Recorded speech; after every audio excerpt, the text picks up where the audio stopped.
बिहारी लाल की जय। वो हैं वैवस्वत मनु महाराज के पुत्र नभग। ये नभग भी बड़े उच्च कोटि के महापुरुष थे, भगवान के श्रेष्ठ भक्त थे। इनकी कई संतान थी नभग जी की। उनमें उनके एक पुत्र का नाम था नाभाग। नभग के पुत्र होने से उनका नाम नाभाग हुआ।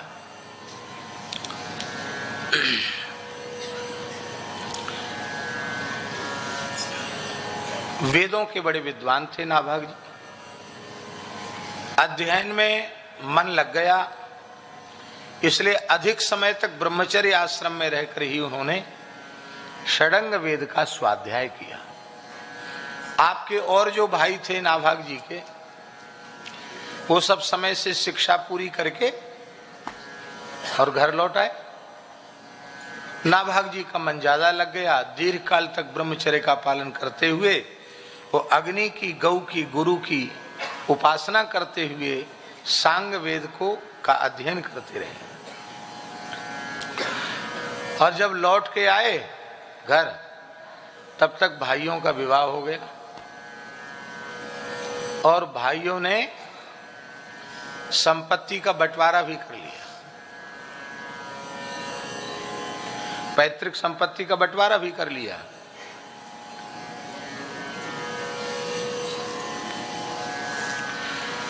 तो नाभाग जी ने अपने भाइयों से पूछा कि तो ठीक है, आपने समावर्तन संस्कार कराया, आपका विवाह हो गया, कोई बात नहीं, हम छोटे हैं, हम ही बच्चे थे, तो हमारे हिस्से में भी कुछ है कि नहीं?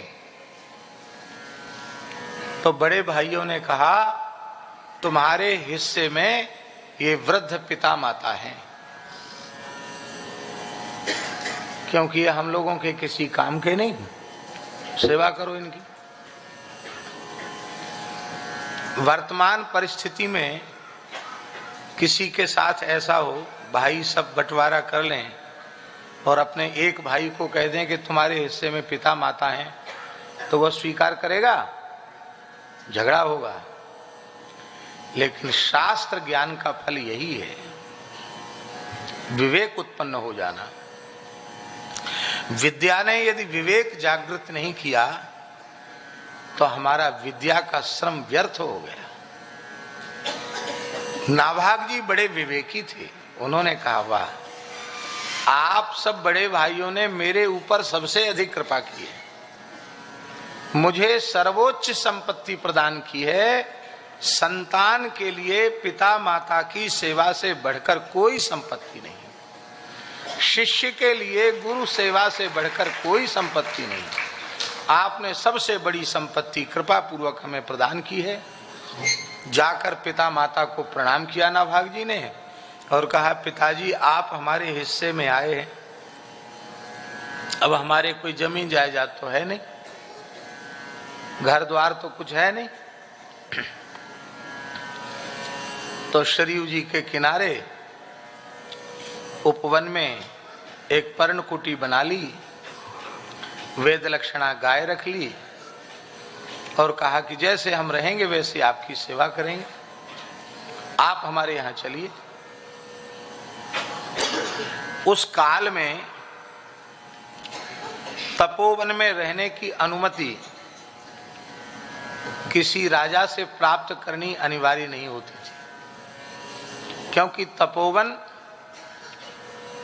ऋषि मुनि महात्माओं के लिए ही होता था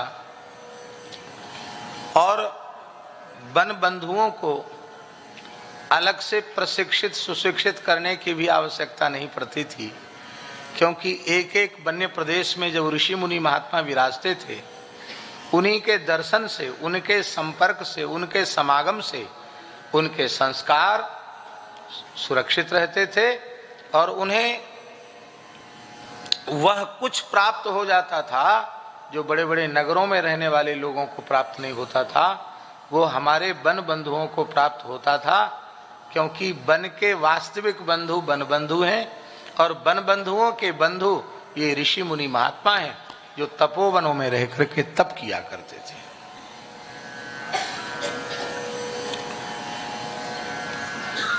नाभाग जी के पिता नभग जी उनके यहां रहने लगे। एक पवित्र क्षत्रिय कन्या से नाभाग जी का विवाह भी हो गया,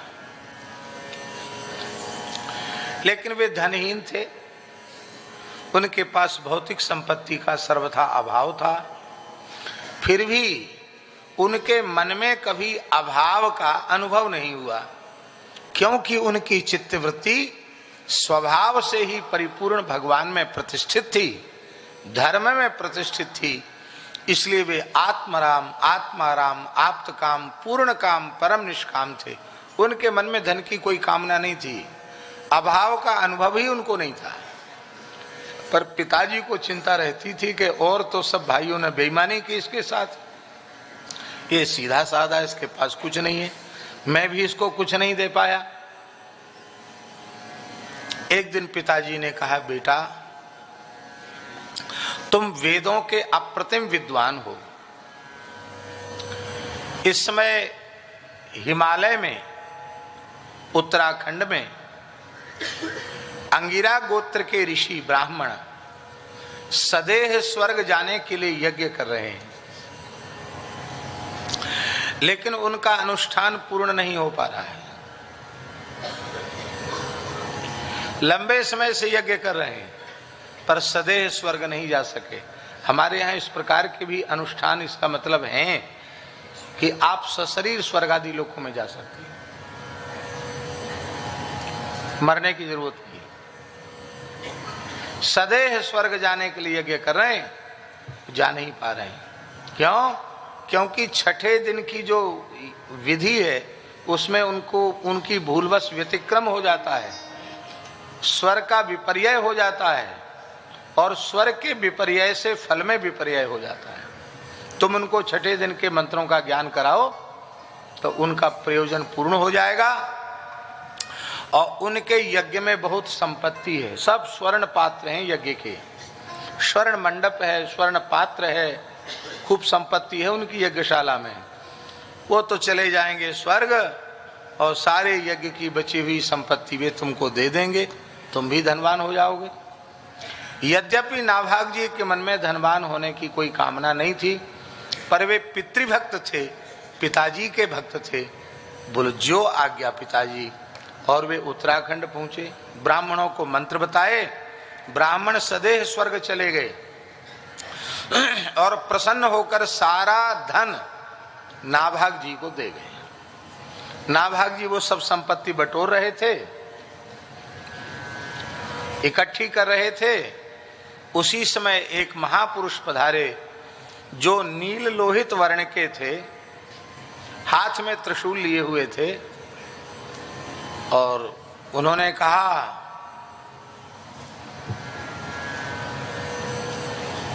अरे तुम कौन हो?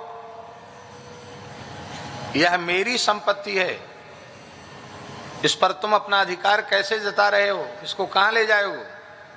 क्यों इसको इकट्ठा कर रहे हो, बटोर रहे हो? नाभाग जी बोले, भगवान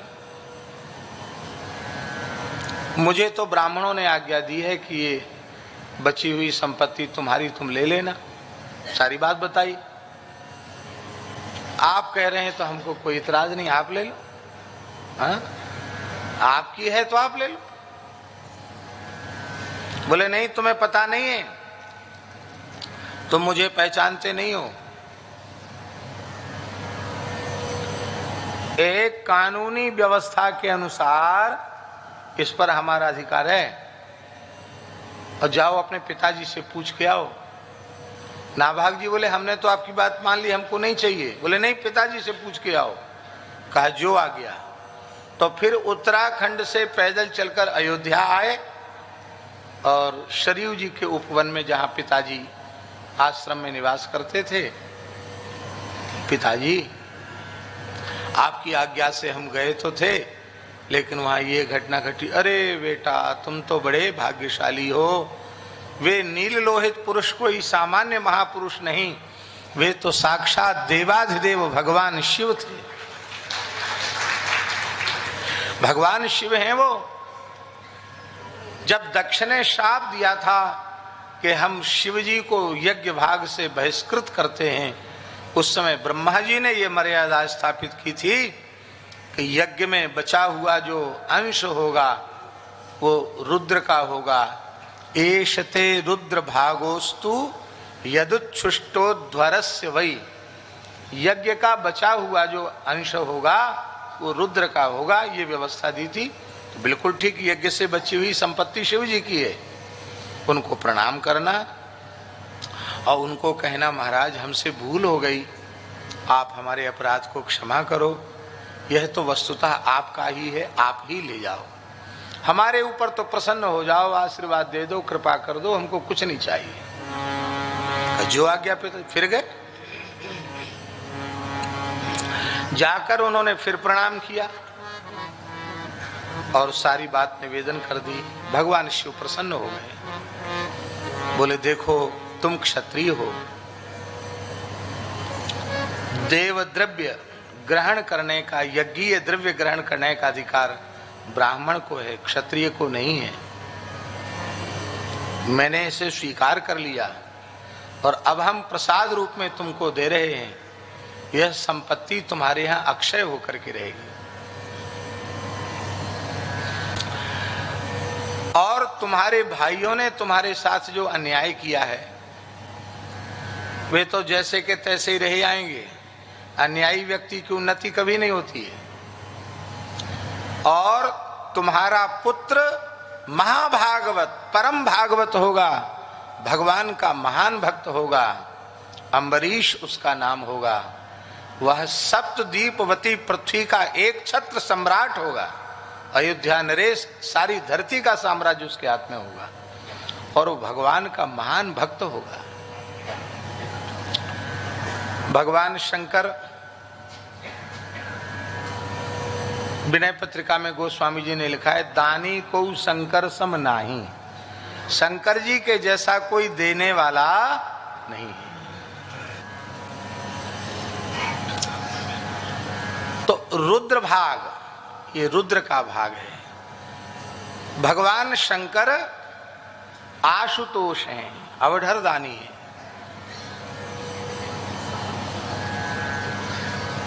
देते हैं तो फिर संकोच नहीं है इनके खाते में, खूब उदारता पूर्वक देते हैं। अब देखिए, ये जितने वरदान दिए शंकर जी ने अपनी ओर से दिए, नाभाग जी ने मांगा नहीं कुछ भी, अपनी ओर से शंकर जी ने सब कुछ दे दिया। इन्हीं के पुत्र महाभागवत अम्बरीश हुए। दुर्वासा जी का क्रोध भी जिनका कुछ न बिगाड़ सका, ऐसे महाभागवत परम भागवत श्री अम्बरीश जी हुए।